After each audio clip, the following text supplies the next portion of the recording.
Hello, my friends, and I hope you're doing well. I wanted to bring this short 10-ish minutes video to you about a couple of tweaks that we can possibly do in order to increase the chances of getting our offers accepted. Maybe the best name to describe it is offer hacking. So I want to talk about a couple of things that could help us with making offers or getting our offers, winning offers during these highly competitive times. Before I'm going to do that, I just want to give you kind of an overview and an offer that we submitted in the past day or two and was declined, but not, but the interesting thing is the seller's agent actually shared with us the information about other offers, which was, I found it to be interesting to learn and to understand. And I think it just gives a little bit of representation of what's going on out there. So before I dive into the pointers, the offer hacking, I want to show you a couple of things regarding this offer. This is a house that the asking price is $200,000, and it received 12 offers. Out of those 12 offers, 11 were mortgage offers, and one was cash. All the offers but the cash ones were over asking price, and only the cash one was below asking price. And 10 out of the 11 mortgaged offers is actually conventional, and one is FHA. So we have 10 conventional mortgages, one FHA, and one cash. If I put aside the cash offer that was below asking, the average offer price over the asking is 9%, just to give us a little bit of an understanding what's going on out there. Some of the other items we can see from this exercise or this information is that buyers are hacking or tweaking the contingency, and this is what we can possibly do on our end to be more competitive with the marketplace, with different buyers out there, and see or employ different tools to help us submit stronger offers. So I want to talk about a couple of things. I want to talk about 4 things, or maybe 3 hacking and one bonus feature. The first hacking, so to speak, is remove financing contingency. So if you have confidence in your ability to get financing, a very strong confidence, you can consider removing the financing contingency. If you're not sure about it, you could definitely keep that in mind or keep that in the offer. So hack number 1, offer contingency. Sorry, financing contingency. My apologies. Hack number 2, appraisal contingency. This can be a little bit tricky. Why? Because if we remove the appraisal contingency, that means if the house appraises over the contract price, we will need to provide the additional funding for the property. Let's take an example. Let's say this house appraises at 210 and our offer is 220. There's a gap of $10,000, right? If the appraisal comes at 210, the contract is at 220, this $10,000, at closing, we will need to bring it out of pocket an additional $10,000. The lender will not finance based on 220. They will only finance based on appraised, which is 210. How can you tackle this and what can you do with it? Well, a couple of things. Number 1 is be aware to that option, and if you have the ability to close the gap between appraised value and the contract price, in this case $10,000, that's fine. Maybe you're okay with it, and anyway you were planning to pay $220 for the house. There's no harm done. The challenge is, what if you don't have those funds available? And for you, your specific situation may be a bit of a challenging to come up or cough up an additional 10, and that's sometimes you may want to consider not using or not removing the appraisal contingency. You just need to understand that with the competitive marketplace, more and more buyers are removing the appraisal contingency, and we can tell that this is helping our offers. So just be aware of that. What are the consequences? And you should definitely ask yourself, am I willing to do it? Can I do it if there's a gap? How confident am I or our team is in the contract price the more confident we have in the contract price, even if it's over asking, the better we should feel about it. And of course, always be aware that if you're going to have hard time coming up with the additional funds, then that's going to be tricky or problematic, and I wouldn't want you to put yourself in that position. So appraisal contingency, now that we understand it a little bit, it's something we can use and decide on a case by case. You don't need to make a general decision here. You can say, for this property, we can definitely consider removing the appraisal contingency, and in other property, we can consider keeping it, or however you see fit. And you can definitely talk to me and or the agent to come up with a decision, general one or specific one per property. So keep that in mind on a case by case. There is a little bit hacking of the hack, which is we can even make a little bit more additional tweak with the appraisal contingency, that we have the ability to cap the gap, so to speak, or have some sort of a limitation in case of a huge gap of an appraisal contingency. So there is additional tweaking that can be done. However, what I just told you about the hacking the hack of the appraisal contingency, oh my God, I'm getting confused myself here.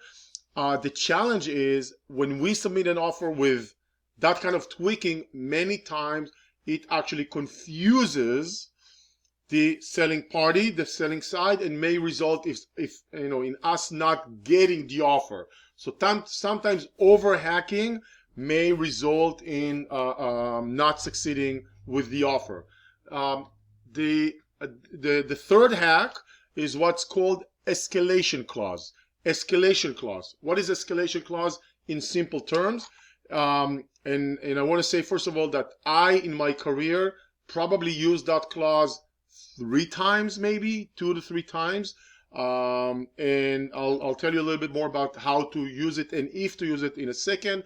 What is escalation clause? Escalation clause, in simple terms, says I am willing to offer I'll submit a certain offer, plus I will go up $500 more with my competing offer until a certain point. Let's take an example.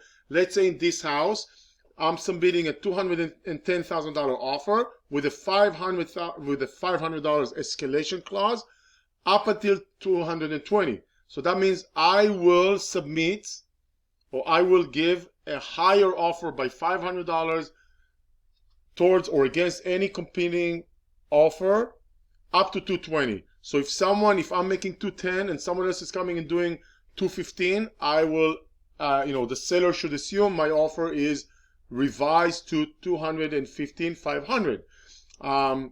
If someone is offering $221,000 and my cap is, top is $220,000, that I'm out of the game. That's it. I'm done. So escalation clause, just, now that you understand what it is, it's actually a tool or a hacking feature that I don't normally see. That's one. Not a lot of sellers are even aware it exists.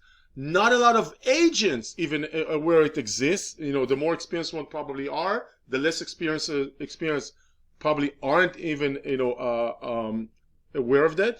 And before including the escalation clause in your offer, have a conversation either with me and better yet with our local agent. Those kind of clauses are not always perceived well on the receiving side, the selling side, and may actually throw things out. So if you have a conversation with the local agent and they will tell you, listen, here nobody uses it, and not only that nobody uses it, it actually creates more trouble than actually helping, for cultural reason, for whatever reason, or just because that's how things done here, we don't have to like it or agree with it, then maybe not, or it's not something allowed in our state. So not always is a good thing to have those kind of clauses included. So before making a decision about it, and you can also use it on a case by case, first of all, I want you to be aware it's available. Second, I want you to have that conversation with me, and better yet with our local agent, to kind of see if this is even a tool we can or should be using in that local metro, right? It varies from one metro to another. Lastly is is the quote unquote backup offer. When I say quote unquote, I mean we are not officially submitting a backup offer, but what you can do when you submit an offer and it gets declined, confirm or check with our agent and say, did you tell them, and usually they do, just so you know, even if you didn't ask for it, that I may still be interested in this property should something happen and the current offer or the current buyer falls through. So this way, and most of the agents or all agents know to do that, we always do a follow-up email to the seller's agent saying, listen, we got it. So thank you for letting us know we didn't get the property. Keep us in mind should something change. We have buyers. We're interested. The reason we do that, and many times those seller's agent, there's a very good chance the first people they will turn to will be us. And many times it happened that they even call us up or email us or email the agent saying, listen, we are about to put it back on the market in 2 or 3 days because it's going through a termination. Do you want to submit an offer right now before it goes on the market? The number of times, we have had many properties that we were able to win and buy just on that little tweak of a backup offer, informing the seller's agent we are still interested, and hopefully if that deal fall through, they will reach out to us first of all. So that definitely helps. So I want to kind of conclude, and by the way, I hope you love this amazing nice house and the photo. It always makes me laugh when someone puts a really nice house and a photo of a nice house online, but did not bother to spend a minute to remove the trash cans out of the way, so it just looks a little bit nicer. It just always kind of makes me laugh. So here's what I want you to take from this session. One, consider removing the financing contingency. Second, consider removing the appraisal contingency or doing something with it, right? It could be on a case by case. Per property. It's not always something we have to take out, but definitely consider doing that. Number 3, optionally add the escalation clause. Remember to talk to the local agent about it before dictating what you want to accomplish. Remember, this is real estate, and in real estate we also have a lot of cultural things that are taking place in the local marketplace. So keep that in mind. Number 4, make sure a backup email letting the seller's agent know we are still interested in case something will happen with the current buyer, to let us know. We have definitely had success with that. So all of those things are what I call offer hacking. You can use all of them. You can use one of them. You can make a decision on a case by case. And most importantly, if I didn't say so already, let me know if you have some question, follow up, not sure, or talk to the agent about it as well. Thank you, and I hope this short video of, what is it now, almost 15 minutes, is beneficial and will increase the chances of us succeeding with more offers. And please do not share this with anyone. I know it's not common to say so in a social media era, but this is a little bit of a hacking that not a lot of people are aware, and I would rather we keep it, as much as possible quiet or secret or under the radar, because others will use it, and that will we will lose some advantage. Thanks for listening.